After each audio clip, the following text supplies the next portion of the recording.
महाभारत के बारे में जानने वाले लोग अश्वत्थामा के बारे में निश्चित तौर पर जानते होंगे। महाभारत के कई प्रमुख चरित्रों में से एक अश्वत्थामा का वजूद आज भी है। अगर यह पढ़कर सुनकर आप हैरान हो रहे हैं तो हम आपको बता दें कि अपने पिता की मृत्यु का बदला लेने निकले अश्वत्थामा को उनकी एक चूक भारी पड़ी और भगवान श्री कृष्ण ने उन्हें युगों युगों तक भटकने का श्राप दे दिया। पिछले लगभग 5000 वर्षों से अश्वत्थामा भटक रहे हैं। ऐसा माना जाता है कि बुरहानपुरा मध्य प्रदेश स्थित असीरगढ़ किले की शिव मंदिर में प्रतिदिन सबसे पहले पूजा करने आते हैं। शिवलिंग पर प्रतिदिन सुबह ताज़ा फूल एवं गुलाल चढ़ा मिलना अपने आप में एक रहस्य है। हम यहाँ आपको महाभारत काल के अश्वत्थामा से जुड़ी वो खास बातें बताने जा रहे हैं जिनके बारे में आपको शायद ही मालूम होगा। अश्वत्थामा महाभारत काल अर्थात द्वापर युग में जन्मे थे। उनकी गिनती उस युग के श्रेष्ठ योद्धाओं में होती थी। वे गुरु द्रोणाचार्य के पुत्र व कुरुवंश के राजगुरु कृपाचार्य के भांजे थे। द्रोणाचार्य ने ही कौरवों और पांडवों को शस्त्र विद्या में पारंगत बनाया था। महाभारत के युद्ध के समय गुरु द्रोण ने हस्तिनापुर राज्य के प्रति निष्ठा होने के कारण कौरवों का साथ देना उचित समझा। अश्वत्थामा भी अपने पिता की भांति शास्त्र व शस्त्र विद्या में निपुण थे। पिता पुत्र की जोड़ी ने महाभारत के युद्ध के दौरान पांडवों की सेना को छिन्न भिन्न कर दिया था। पांडव सेना को हतोत्साहित देख श्री कृष्ण ने द्रोणाचार्य का वध करने के लिए युधिष्ठिर से कूटनीति का सहारा लेने को कहा। इस योजना के तहत युद्ध भूमि में यह बात फैला दी गई कि अश्वत्थामा मारा गया है। जब द्रोणाचार्य ने धर्मराज युधिष्ठिर से अश्वत्थामा की मृत्यु की सत्यता जाननी चाहिए तो युधिष्ठिर ने जवाब दिया कि अश्वत्थामा हतो नरो वा कुंजरो वा। इसका अर्थ है अश्वत्थामा मारा गया है लेकिन मुझे पता नहीं है कि वह नर था यहाँ थी।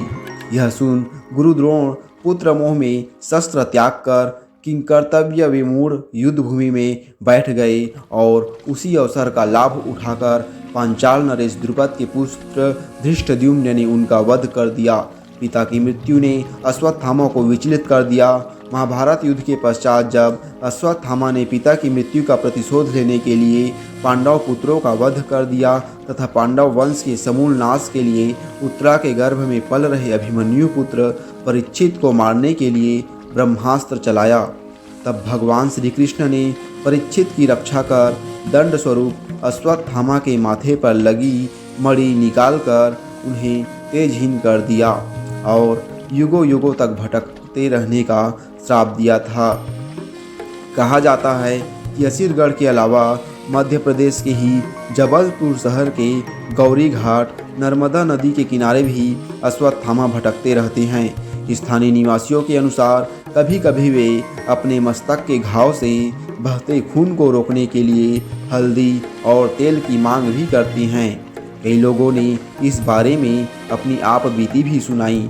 किसी ने बताया कि उनके दादा ने उन्हें कई बार वहां अश्वत्थामा को देखने का किस्सा सुनाया है। तो किसी ने कहा जब वे मछली पकड़ने वहां के तालाब में गए थे तो अंधेरे में उन्हें किसी ने तेजी से धक्का दिया था। शायद धक्का देने वाले को उनका वहां आना पसंद नहीं आया। गांव के कई बुजुर्गों की माने तो जो एक बार अश्वत्थामा को देख लेता है उसका मानसिक संतुलन बिगड़ जाता है। किले में स्थित तालाब में स्नान करके अश्वत्थामा शिव मंदिर में पूजा अर्चना करने जाते हैं। कुछ लोगों का कहना है कि वे उतावली नदी में स्नान करके पूजा के लिए यहाँ आते हैं।